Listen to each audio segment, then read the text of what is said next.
ઉત્સવનું વાતાવરણ હોય, સેલિબ્રેશન હોય, તો ક્રમ શું હોય છે? આ 40 દિવસે 40 દિવસને આપણે કઈ રીતે પૂરીએ છીએ? દર વખતે દરરોજ શું નવું થાય છે આ 40 દિવસમાં? અને હોળી ધૂળેટી ઉપર ખાસ શું આયોજન થતું હોય છે? નવું તો એવું છે આમાં કે નવામાં રોજ નવીનતા છે. જી. કારણ કે યુગલ સ્વરૂપની આ લીલાઓ છે, રસમય લીલાઓ છે, રંગની લીલાઓ બધી. અને એમાં શ્રી સ્વામિનીજીનું રૂપ નવીન છે. કીર્તન સાહિત્ય બહુ સુંદર એનું વર્ણન કરે છે કે સ્વામિનીજીનું રૂપ નવીન છે, શ્રી કૃષ્ણનું લાવણ્ય નવીન છે, વ્રજ ભક્તોનું પ્રેમ નવીન છે, અને આ ઋતુના રંગો નવીન છે. તો એ સંપૂર્ણ નવીનતા સાથે આ ઋતુનું પ્રારંભ છે. તો એવા સમયમાં પ્રભુ સાથે રોજ ધીરે ધીરે, જેમ ચંદન, ચોવા, ગુલાલ અને અબીર, ચંદન એ કેસરી હોય, ચોવા એ શ્યામ હોય, ગુલાલ એ લાલ હોય અને અબીર એ શ્વેત હોય. આ 4 રંગો 4 જુદા જુદા સાત્વિક, રાજસ, તામસ અને નિર્ગુણ ભાવોનું પ્રતીક છે. શ્રી ચંદ્રાવલીજી, શ્રી લલિતાજી, શ્રી વિશાખાજી અને શ્રી યમુનાજીના સ્વરૂપના ભાવથી પણ આ 4 રંગો છે. અને એ એમના ભાવ રૂપે, એમના પ્રેમ રૂપે, એમના સથવારે ઠાકોરજી ખેલે છે. તો એ ક્રમથી પ્રારંભ થાય. તો પહેલાં ટીપકીથી ખેલ થાય છે. અચ્છા. તો ઠાકોરજીને જ્યારે ચંદનથી ખેલાવીએ તો કેવલ આંગળીમાં ચંદનની લઈને અને ટીપકીઓ થાય. પછી ધીરે ધીરે એક એક છાંટાથી ખેલ થવા લાગે. પછી વધારે 2 આંગળીના ચપટીથી થાય. અને પછી ડોલના દિવસે ડોલોત્સવ થાય ત્યારે પ્રભુ દક્ષિણાભિમુખ બિરાજીને અને પછી 4 આંગળીઓથી ઠાકોરજીને ભારે ખેલ કરાવવામાં આવે છે. ઋતુ પ્રારંભ થાય ત્યારે કેસરના જલથી પ્રભુ ખેલવાનું શરૂ કરે. હોળી દાંડા રોપણી પૂર્ણિમા આવે તે વખતે પછી કુમકુમના જલથી ઠાકોરજી ખેલવાનું પ્રારંભ કરે. શ્રીનાથજીનો પાટોત્સવ આવે, સપ્તમી આવે તે વખતે પછી કેસુના ફૂલના જલથી, કેસુડાથી ઠાકોરજી ખેલવાનું પ્રારંભ કરે છે. પિચકારીઓ પ્રારંભ થાય છે. એટલે ક્રમશઃ ખેલ પણ ઉત્તરોત્તર વધતો જાય છે. જેમ આંબાની ઉપર મોર આવે અને એ ધીરે ધીરે એની કોપણો ફૂટવા લાગે અને એમાંથી કાચી કેરીઓ નાની નાની નીકળવા લાગે, એ પાકે, પરિપક્વ બને અને પછી રસરૂપ બને છે. ત્યાં સુધી રસ આવતું નથી. એમ ડોલોત્સવ જે છે એ પરિપક્વ કેરીનું સ્વરૂપ છે. પણ ત્યાં સુધી એ અંકુરિત જે પ્રેમ છે એ ત્યાં સુધી પહોંચાડવાનો એક ક્રમશઃ ધીરે ધીરે એમાં રાગોની પણ પ્રક્રિયા આવી ગઈ. જેમ કેવલ પ્રારંભમાં વસંતના કીર્તનો ગવાય, પછી ધમાર શરૂ થાય, પછી ડફ, ચંગ, ઉપંગ, પંગ, વીણા આદિ વાજિંત્રો વાગવા લાગે. એ વાજિંત્રો વાગવા લાગે ત્યારબાદ ધમારની શૈલીઓ, એના રાગ વધે છે. સારંગની, બિલાવલની, ગૌરીની આદિ, કેદાર આદિની ધમારો પણ પ્રારંભ થાય છે. તો એમ એક એક કરીને રાગમાં પણ પ્રવૃત્તિ છે, એમાં વધારો છે, ખેલમાં પણ વધારો છે, ભાવમાં પણ વધારો છે, અને ઠાકોરજીને અરોગાવાની સામગ્રીઓમાં પણ એ જ પ્રકાર છે.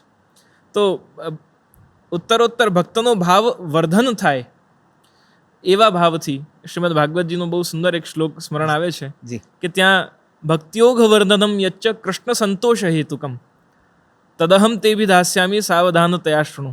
ભાગવતજી કહે છે કે ભક્તિયોગ વર્ધનમ, આ બધું શાની માટે? રંગ નાખવાથી શું થશે? ઠાકોરજીને સામગ્રી અરોગાવાથી શું થશે? આ કીર્તનો ગાવાથી શું થશે? ડફ ઝાંઝ વગાડવાથી શું થશે? તો ભાગવતજીના શબ્દોમાં કહીએ તો ભક્તિયોગ વર્ધનમ, ભક્તિનો પ્રવાહ, ભક્તિનો વેગ આપણા અંદર એટલો અતિશય વધે છે. કોઈ વાર બેસીને ખાલી કીર્તન થતા હોય ને ખેલ થતો હોય, બેસીને આપણે આજે સાંભળ્યું જ હશે કે કેવી રીતે ક્રમશઃ એમાં આપણો ઉત્તરોત્તર ભાવ વર્ધન થતો જાય છે. બિલકુલ. તો એ ભક્તિનો ઓઘ, ભક્તિનો પ્રવાહ વર્ધન થાય છે આપણી અંદર. સંસારના બધી વસ્તુઓ એમાં ભૂલાઈ જાય, સાંસારિક સંબંધો પણ ભૂલાઈ જાય, સાંસારિક વિષયો પણ ભૂલાઈ જાય, સાંસારિક આસક્તિઓ પણ ભૂલાઈ જાય, અને એકમાત્ર કૃષ્ણાસક્ત જીવ બની જાય. એ જ આ ફાગનો મુખ્ય આશય છે. અને કદાચ ઠાકોરજી પ્રણય કરતા પણ શીખવાડે છે કે ધીમે ધીમે ધીમે આ આખી વાતમાં કદાચ આગળ વધવાનું છે. એક સરસ મજાનો ઉપક્રમ આપણે ત્યાં ફાગ દરમિયાન પણ એ તરફ આવું એ પહેલાં મારે એ પણ જાણી લેવું છે, ફાગ અને વસંત આ 2 ઋતુ, આ સમયગાળો જુદો છે કે વસંતથી શરૂ કરીને ફાગણ મહિના સુધીનો જે આખો ઉપક્રમ છે, ઋતુ વિશેષ તરીકે આ જુદું છે કે એક જ સ્વરૂપ છે કે એક જ વાત છે? ઘણા એને એક જ માને છે. અને આપણી કીર્તન પરંપરામાં એનું જે વર્ણન કરવામાં આવ્યું છે એમ વસંત ઋતુનો પ્રારંભ થોડોક પછીથી થાય છે, પણ એનું પ્રારંભની જે સંધિકાલ છે આ સંધિકાલ છે. બરાબર. પૂર્ણ રૂપે પ્રકૃતિ ખીલશે ત્યારે તો આપણું સંવત્સર આવશે, નવવર્ષ પ્રારંભ થશે. પણ શિશિર ઋતુ કો આગમ ભયો પ્યારી વિદા ભયો હેમંત, બિરહન કે ભાગ્યન તે આલી ચલત આયો હે બસંત. તો આ વસંત ઋતુનું આગમન, વસંત ઋતુ હવે આવી રહી છે, એની પ્રકૃતિ બધાઈ ઠાકોરજીને આપી રહી છે. તો એનો આખો આ ક્રમ છે. અને આ જ ક્રમમાં રસિયાનું અનન્ય મહત્વ છે આપણે ત્યાં. આ 41 દિવસ સતત રોજ રસિયા ગવાય છે અને એની સાવ જુદી જ પરંપરા છે. આ રસિયા શું છે એ આપણે ત્યાં કેવી રીતે આ ઉપક્રમ આવ્યો છે અને એની પાછળનું કોઈ ખાસ વિશેષ પ્રયોજન છે, રહસ્ય છે? કીર્તનોની જે પરંપરા છે એમાં જુદા જુદા પ્રકારથી કીર્તનોની પ્રસ્તુતિ છે. એક પ્રકાર એવો છે કે જ્યાં અષ્ટછાપ કીર્તનકારો, ભક્તો આદિ અનેક જે પુષ્ટિ પરંપરાના ભક્તો કવિઓ થયા છે એ બેસેલા છે, પ્રભુની લીલાઓ થઈ રહી છે અને આપણે ગુણાનુવાદ કર્યું છે, ગુણગાન કર્યું છે. કેવલ કલ્પના નથી, જે લીલા જોઈ એને ગાઈ છે. એક એ કીર્તનનો પ્રકાર છે. બીજો કીર્તનનો પ્રકાર છે કે જ્યાં જે જોયું અને જે સાંભળ્યું તે ગાયું છે. ત્રીજું, પોતે એમાં શબ્દ રાખ્યા જ નથી, જે સાંભળ્યું એ ગાઈ લીધું છે સીધું. જેમ સાંજીના દિવસોમાં આવે છે કે અરી તુમ કોન હોરી બન મેં ફૂલવા બીનન હારી. સખીજનો સાથે સ્વામીજી રાધિકાજી વનમાં ફૂલ વીણવા માટે જાય છે તો ઠાકોરજી પૂછે છે, અરી તુમ કોન હોરી, અહીંયા કેમ આવ્યા છો, કોણ છો તમે, અહીંયા કોણે પૂછીને ફૂલ તોડો છો? યા બન મેં હમ સદા હી બસત હૈ, હમ હી કરત રખવાલી. હું તો આ વનનો રખવાલ છું. તો ત્યાં સંવાદ છે ગોપીજનોના ઠાકોરજીના. દાનના દિવસોમાં અરે કાપર ઢોટા ને એને નચાવત હે કો ત્યારે બાબા કી ચેરી. તો એમ બહુ મીઠા સંવાદો છે. ફાગુનના દિવસોમાં પણ એવો પ્રકાર મળે છે કે યશોદાજી અને ગોપીજનોનો સુંદર સંવાદ છે. યશોદાજીને ગોપીજનો ફરિયાદ કરે છે ઠાકોરજીની કે યશોદાજી આ તમારા કૃષ્ણને સમજાવો. અરે બરજો જશોદાજી કાના, મેં જમના જલ ભરન જાત હી और ये मार्ग निकस्यो आना, बरजत ही मोरी गागर फोड़ी और ले अबीर मुखसाना, सखी सब देते हैं ताना. યશોદાજી આ યમુના જલ ભરવા હું જઈ રહી હતી ને મારી મટકી ફોડી દીધી એણે. મટકી ફોડી એટલે હું ભીની થઈ એટલે લાવીને એને અબીર બંને મુઠ્ઠીઓમાં ભરીને અને મારા મુખ પર મળી દીધું અને મારી આ દશા જોઈને મારી સખીઓ હસી ઉડાવે છે, તાના આપે છે મને, તમારા કૃષ્ણને વળજો. ત્યાં યશોદાજી જવાબ આપે, अरे सखी मेरो लाल तो पलना में झूले, ये तो बालक है नादाना, ये क्या जाने रस की बतिया, कोने रंग लगावा ने कोने रंग उतारवा, दुनियाना खेल, ये क्या जाने रस की बतिया और क्या जाने खेल जहाना, सखी तुम भूली भाना, કોઈ બીજો હશે જે તને રંગ લગાવી ગયો હશે, મારો બાળક આવું ન કરે. તો સુરદાસજીનો આ પદ છે બહુ સુંદર. તો એમ સંવાદો છે એમાં. અને પછી આવે છે તીસરી અવસ્થા જેને રસિયા આપણે કહીએ છીએ. રસિયા और कोई नहीं, वो कृष्ण स्वयं है. श्रीजी बाबा स्वयं रसिया है. और રસિયાનું સ્વરૂપ એવું છે કે સામેવાળાને પણ રસરૂપ બનાવી દે છે. રસિયાનું ગાન થતું હોય તે વખતે સામેવાળો વ્યક્તિ જે શ્રવણ કરનારો છે એ પણ રસરૂપ બનીને એમાં થનગનાહટ કરતો થઈ જાય છે. પ્રાચીન ક્રમથી રસિયાની પરંપરા જો જોઈએ, આજની જે શૈલી છે આપણે જે શ્રવણ કરીએ છીએ એના કાર્યક્રમો થાય છે એ આદિ ભૌતિક અને આધુનિક શૈલી રસિયાની કહી શકાય છે. મૂળ પરંપરા રસિયાની છે ઠાકોરજીને સંભળાવવાની. अच्छा, કારણ કે રસિયા તો वो है, उनको सुनाना है जी કે તું कैसा રસરૂપ है. તો પ્રભુની રસરૂપતા ભક્તે જે જાણી એ પ્રભુને સંભળાવી અને એ રસરૂપતાને પામીને હું પણ રસરૂપ બન્યો અને લીલાનો અંગ બની ગયો. તો રસિયાની એક વિશેષતા એ છે कि वो केवल देखा नहीं है, वो केवल सुना नहीं है, वो केवल गाया नहीं है, उसके तो अंग बन गए. खोए गयो बाजू બંધ રસિયા હોરી મેં, તો બેઠા હોય, ખાલી જોતા હોય, ખાલી સાંભળતા હોય તો બાજુબંધ ન ખોવાય, પણ લીલાનો અંગ બની જાય ત્યારે પછી ખેલતા ખેલતા બાજુબંધ ખોવાય છે. તો રસિયા એ પ્રભુ પ્રીત્યર્થ રસરૂપ શ્રી કૃષ્ણ છે, રસરૂપ એમની લીલા છે, રસરૂપ એમનું સ્વરૂપ છે અને એમની માટે જે ગવાય છે એમના સ્વરૂપનું વર્ણન કરતા એ પણ રસરૂપ છે, એટલે એને રસિયા કહેવાય છે. વાહ. જે હું આને આ સંવાદને થોડો આગળ વધારું એ પહેલાં આપે એક સરસ મજાના સુરદાસજીના પદની વાત કરી અને મને એ પણ જ્ઞાત છે કે આપ સુંદર ગાઓ છો, આપ સુંદર કીર્તન કરો છો. અમને કંઈક સાંભળવા મળી શકે આમાંનું કોઈ એક પદ, કોઈક રસિયાની કંઈક બે નાનકડી પંક્તિઓ, કંઈક સહેજ સહજ. રસિયા સાંભળવું છે કે પદ કોઈ પણ? આપને જે અનુકૂળ હોય. શ્રી મહાપ્રભુજી માટેનું પદ છે, આશ્રય પદમાં જેનું ગાન થાય છે. જેમની કૃપાથી આ રસ આપણને મળે એમનું સ્મરણ કરીને બે પંક્તિ કહું છું. શ્રી વલ્લભ પ્રભુ કરુણા સાગર જગત ઉજાગર ગાઈએ. શ્રી વલ્લભ કે ચરણ કમલ કી બલ બલ બલ જાઈએ. શ્રી વલ્લભ પ્રભુ કરુણા સાગર જગત ઉજાગર ગાઈએ. શ્રી વલ્લભી સૃષ્ટિ સમાજ સંગ મિલ જીવન કો ફલ પાઈએ. શ્રી વલ્લભ ગુણ ગાઈએ યાહી તે રસિક કહાઈએ. શ્રી વલ્લભ પ્રભુ કરુણા સાગર જગત ઉજાગર ગાઈએ. આહા. આનંદ થઈ ગયો. રસિયા પણ મારે તમારા મુખે સાંભળવા જ છે, પણ કદાચ થોડા સમય પછી આપણે એ તરફ જઈએ અથવા તો એનાથી સમાપન કરીએ, એવું કંઈક કરીશું. પણ આ હોળીના ઉપક્રમમાં જે કીર્તન કે જે રસિયા ગવાય છે અને વસંત અને ફાગનો જે ઋતુસંધિ કાળ છે, એમાં કોઈ વિશેષ રાગની આપણે ત્યાં પ્રસ્તુતિ થાય છે. હવેલી સંગીતમાં આમ તો રાગ, ભોગ અને શૃંગારનું અનેરું મહત્વ છે. આખો સંપ્રદાય કદાચ તેની આસપાસ છે, બધી જ પરંપરાઓ, પરિપાટીઓ. આ સમયગાળામાં કોઈ ખાસ વિશેષ રાગનો ઉલ્લેખ છે? કોઈ ખાસ રાગનું? ઓર રાગ સબ ભય બારાતી દુલ્હે રાગ બસંત. આહા. મહોત્સવ આજ સખીરી બધા ભયો હેમંત. તો આ ઋતુનો રાજા વસંત છે અને રાગ પણ વસંત અહીંયા દુલ્હે છે.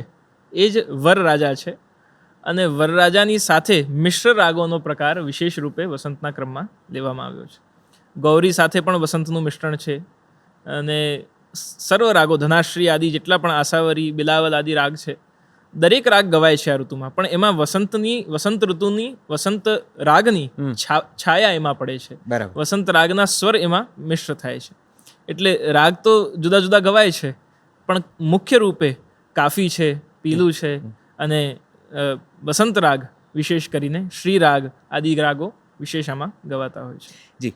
રસિયા એ એટલા બધા રસપ્રદ હોય છે કે એક વખત તમે એમ થાય કે થોડુંક સાંભળીને જઈએ, પણ એ થોડુંક સંભળાતું જ નથી. તમારો લગભગ ઘણો સમય તમને ત્યાં બેસી રહેવાનું મન થાય, વ્યતીત થઈ જાય, આનંદ આવી જાય. રસિયાની એક પરંપરામાં જો હું ભૂલ ન કરતો હોઉં તો ઠાકોરજીને ઘણા નિકટ સમજીને ઘણું બધું તેમને કહેવામાં પણ આવે છે. અપશબ્દો પણ એનામાં સુંદર રીતે પ્રયોજન કરવામાં આવે છે. માફ કરજો મારી ભૂલ થતી હોય તો, પણ ગાળો પણ એમાં સરસ રીતે સંમિલિત થઈ જાય છે અને ઠાકોરજીને આપણે સંભળાવતા હોઈએ છીએ. તો આ એક બહુ વિશિષ્ટ જેને કહેવાય કે પ્રયોજન છે, કંઈક જુદા પ્રકારની ગૂંથણી છે. આમ આપણે ઠાકોરજીને બાલ સ્વરૂપે સેવતા હોઈએ છીએ, તેમની સેવા કરતા હોઈએ છીએ અને ત્યારે અછો વાના કરીએ છીએ ઠાકોરજીને. પણ આ 40 દિવસમાં આપણે જાણે કે બધી મર્યાદા મૂકીને એમને જે કહેવું છે એ કહી દઈએ છીએ. ગાળોનો પણ ઉપયોગ થતો હોય છે. આ કેમ? આવું શા માટે અને આમાં આ કેવી રીતે થાય છે? આમાં એક બહુ જ જાગૃતતાની આવશ્યકતા છે આ વિષયમાં, કે પ્રભુને ગાળો સંભળાવવાનું કીર્તનોમાં પણ એ પ્રકાર છે, પણ એમાં મર્યાદા છે.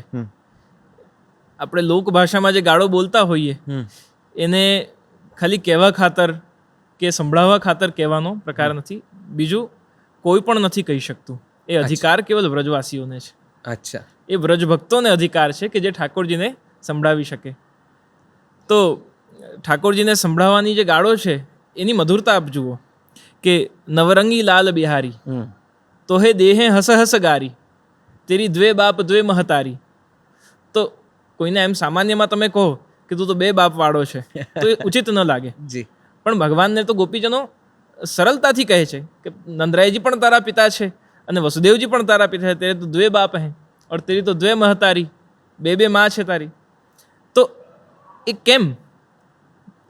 તો એ બધી જે વાત છે, કહેવાનો જે પ્રકાર છે, ત્યાં એક તો વ્રજવાસીઓ કહી શકે છે બીજી વસ્તુ, ત્યાં કોઈ છલ કપટ રહિત ભાવથી એકદમ સ્વચ્છંદતાથી મિત્રતામાં ભગવાનને સન્મુખ એ ગાન કરવાનો પ્રકાર છે. અને એ પ્રભુને કહેવાના પછી જ્યારે હોલીના દિવસો પૂરા થાય છે ત્યારે એક કીર્તન ગવાય છે અને ત્યાં કહેવાય છે, કો ભલો બુરો કિન માનો રંગન રંગ હોરી હો, થોડી સી વોરી થોરે દિન કી મોહન સિર ગાગર ફોરી હો, હોરી મેં કહા નહીં કહિયત યા મેં કહા કછુ ચોરી હો, કૃષ્ણ જીવન લછી રામ કે પ્રભુ માઈ જો કહીએ સો થોરી હો. તો હોરી મેં કહા નહીં કહિયત, પડદો હોય તો વાત છુપાવી પડે. અરે તું તો આવો છે, ઠાકોરજીને સરળતાથી પ્રેમથી કહે છે. એનો મતલબ એવો નથી કે તું પરાયો છે. અધિકારથી એને કહી શકાય કે જે પોતાનો હોય.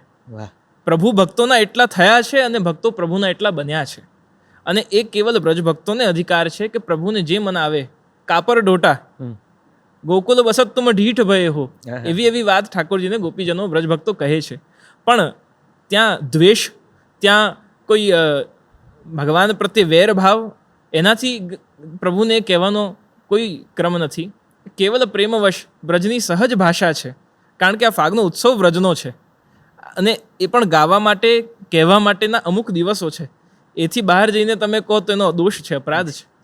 એટલે પ્રભુને ગારીના જે કીર્તનો છે, આદિપદ છે, તો એમાં મર્યાદિત ભાષાની પણ એક સુંદરતા છે. એમાં બીજું તોછડાઈ નથી. અને ત્રીજું, ભક્ત અને ભગવાનનો અધિકાર ત્યાં બતાવવાનો એક આખો પ્રકાર છે. જે આ ડોલોત્સવ શું છે, જે ખાસ કરીને જો હું ભૂલ ન કરતો હોઉં તો હોળી ધૂળેટીના દિવસોની આસપાસ જી હવેલી મંદિરોમાં થતો હોય છે, એને થોડુંક વિશેષ સમજાવશો. ડોલોત્સવ એ આ 40 દિવસના ખેલનો ક્લાઇમેક્સ કહી શકાય, જેમાં સુંદર ઝૂલો બને છે. અને ડોલ એટલે જેમાં ઝૂલો છે અને એ આંબાના વૃક્ષના ડાળીઓની સાથે, એના પત્રોની સાથે, સુંદર પુષ્પોની ઝૂલની સાથે એ સિદ્ધ થાય છે. જગતગુરુ શ્રીમદ મહાપ્રભુ વલ્લભાધીશે જગન્નાથપુરીથી આ ક્રમને સ્વીકાર્યો છે. અચ્છા. જગદીશના સેવા ક્રમમાંથી રથયાત્રા, સ્નાનયાત્રા અને ડોલોત્સવ, આ ક્રમોને વલ્લભાચાર્યજીએ પોતાની પરંપરામાં સ્વીકાર કર્યા છે. અને એમાં 4 ખેલનો પણ પ્રકાર છે. પ્રથમ ખેલ શ્રી યમુનાજીનો, પછી શ્રી ચંદ્રાવલીજીનો, પછી શ્રી વિશાખાજીનો, પછી શ્રી લલિતાજીનો, એમ 4 ખેલ જુદા જુદા થાય છે. એની સામગ્રીઓ ઠાકોરજીને એ સખીજનોના ભાવથી અંગીકાર કરાવવામાં આવે છે, અર્પણ કરાવવામાં આવે છે. તો સર્વ આ ઋતુનો જે ક્લાઇમેક્સ કહી શકાય ખેલનો, રંગોનો, તો 4 વખત, રોજ તો એકવાર ખેલે ઠાકોરજી, એ દિવસે 4 વખત રંગોથી ખેલે છે. અને એ આખો ડોલોત્સવ એ આના રંગોના ક્લાઇમેક્સનો એક દિવસ છે, જેમાં ભાવોનું, રંગોનું, પ્રેમનું અતિશય ઉમળકો જેને કહેવાય, કે હવે એ દિવસે ઠાકોરજીના ચરણ ઢાંકતા નથી. 40 દિવસોની એક વિશેષતા એ છે કે સંપૂર્ણ ખેલના દિવસોમાં ઠાકોરજીના ચરણારવિંદ ઢાંકેલા રહે છે, છેલ્લા દિવસે ઢાંકવામાં નથી આવતા. કારણ કે આખો વર્ષની જે સેવા છે એ તો ઠાકોરજીની ચરણાશ્રય સેવા છે, ચરણાશ્રયા સેવા છે. દરેકને અધિકાર નથી ઠાકોરજીના ગાલ પર હાથ લગાવી શકે, દરેકને અધિકાર નથી કે ઠાકોરજી ઉપર રંગ નાખી શકે. જેને નંદરાયજી, યશોદાજી અથવા ઠાકોરજી સ્વયં અધિકાર આપે, સ્વામિનીજી અધિકાર આપે, એ જ પ્રભુને રંગ કપોલ પર લગાવી શકે. પણ આ 40 દિવસ એવા છે કે ત્યાં સખ્ય ભક્તિ પ્રધાન છે, ચરણાશ્રયાની વદનાશ્રયા ભક્તિ છે. તો ભગવાનના વદન કમલ પર, ગાલ પર, કપોલ પર રંગ લગાવવું, ઠાકોરજીના પાગ ઉપર રંગ લગાવવું, ઠાકોરજીને વક્ષસ્થળ ઉપર રંગ લગાવવું, બાહ ઉપર રંગ લગાવવું, તો આ એક એક બ્રજ ભક્તો ઠાકોરજીને પકડોરી બ્રજનાથ કનૈયા હોરી ખેલના આયો હે, તો એ પકડીને અને ઠાકોરજીને રંગ લગાવવાનો પ્રકાર. તો એમાં અગર દાસ્ય ભાવ છે, એમાં અગર ચરણાશ્રયા ભક્તિનો ભાવ છે, તો એ દાસ્ય ધર્મ ત્યાં બાધક થશે કે જેના આપણે દાસ હોઈએ એના ગાલ પર હાથ ન લગાવાય, એના માથે હાથ ન લગાવાય, એને પકડાય નહીં. તો એ મર્યાદા ત્યાં આવી જાય છે. અને ભક્તોની સાથે ઠાકોરજીને અમર્યાદિત ખેલ કરવો છે અને અમર્યાદિત ખેલ કરીને બતાવવું છે કે એમાં પણ વાસના રહિત ભાવ પ્રેમ છે. એટલે ભગવાને ચરણારવિંદ ઢાંક્યા છે અને સર્વ મર્યાદા છોડીને ભગવાન ગોકુલના પાદરે, યા ગોકુલ કે ચોહટે રંગ રાચી ગ્વાલ, મોહન ખેલે ફાગ નયન સલો નરી રંગ રાચી ગ્વાલ. તો ત્યાં ઠાકોરજી હોલી ખેલ કરવા પધારે છે, ત્યાં એ ચરણાશ્રિત ભક્તોનું ભાવ જે છે એને સખ્ય ભક્તિમાં પરિવર્તિત કરી અને પ્રભુએ હોલી ખેલ ખેલે છે. જે વૃંદાવન, ગોકુલ, મથુરા અને વ્રજમાં હોળી જરા જુદા જ રંગે રૂપે નિરખે છે, કંઈક જુદી જ જેને કહેવાય કે સેલિબ્રેશનની ફિલિંગમાં એ નિખરે છે આખી. ત્યાં કોઈ વિશિષ્ટ ઉપક્રમ આના સિવાય થાય છે? આપને વ્રજની હોલીનો કોઈ અનુભવ કે અભ્યાસ હોય તો આપ અમારા માટે થોડુંક. આખી જે પરંપરા છે એ વ્રજની જ પરંપરા છે. આ તહેવાર પણ વ્રજનો છે. બૈસાખી જેમ પંજાબમાં છે, જુદા જુદા પ્રાંતોના જુદા જુદા લોક તહેવારો છે, એમ વ્રજનો અગર કોઈ તહેવાર કહેવામાં આવે તો એ હોલી ખેલ અને ફાગ છે. અને એમાં નંદગામ બરસાનાની હોલી તો વિખ્યાત છે, જે આપણે જાણીએ છીએ. તો બરસાનેથી નંદગામ હોલી ખેલવા જાય છે, પછી નંદગામથી બરસાને હોલી ખેલવા આવે છે. અને એ પરસ્પર જે ભાવ છે એ જ પ્રકાર વ્રજનો છે. ત્યાં રંગોનો પ્રમાણ અને રંગ નાખનારાનો પ્રમાણ એ વધુ છે, એ વિસ્તૃત છે ત્યાં.